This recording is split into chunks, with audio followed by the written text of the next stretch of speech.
打开包装，取出吻合器，逆时针方向旋转调节螺母至旋不动位置，拔出底钉座，取下保护盖，再顺时针旋转调节螺母，旋至中心杆退到钉仓组件平面下备用。做好荷包后，用专用轴夹夹住底钉座，将底钉座放入荷包。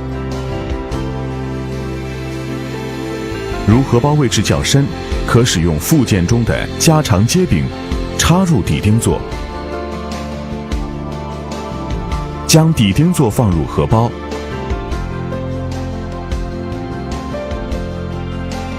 再将荷包收紧。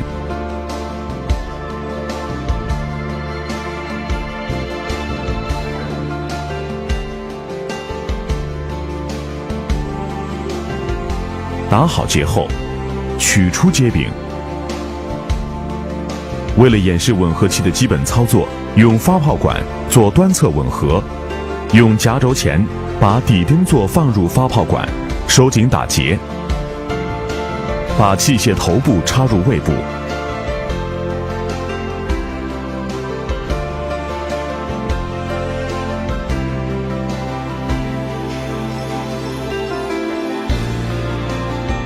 逆时针旋转调节螺母至不动，使中心杆露出胃壁。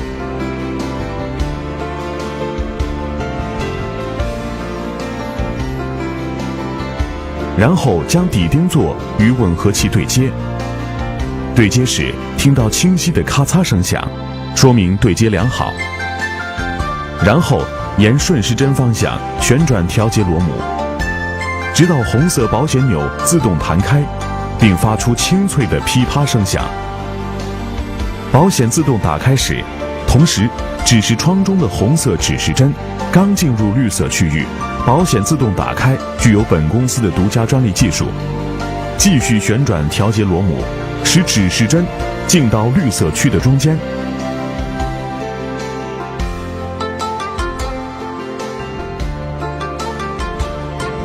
抠动活动手柄到底，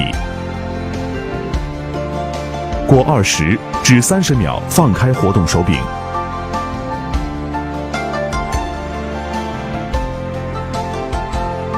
逆时针旋转调节螺母2到3圈，然后把器身左右摆动一下，再缓缓抽出器身。检查吻合口及底钉座内的电刀圈是否被完整切割分离。如未分离，则需在吻合口周边手工夹缝1圈。如有个别点上渗血，可夹缝数针。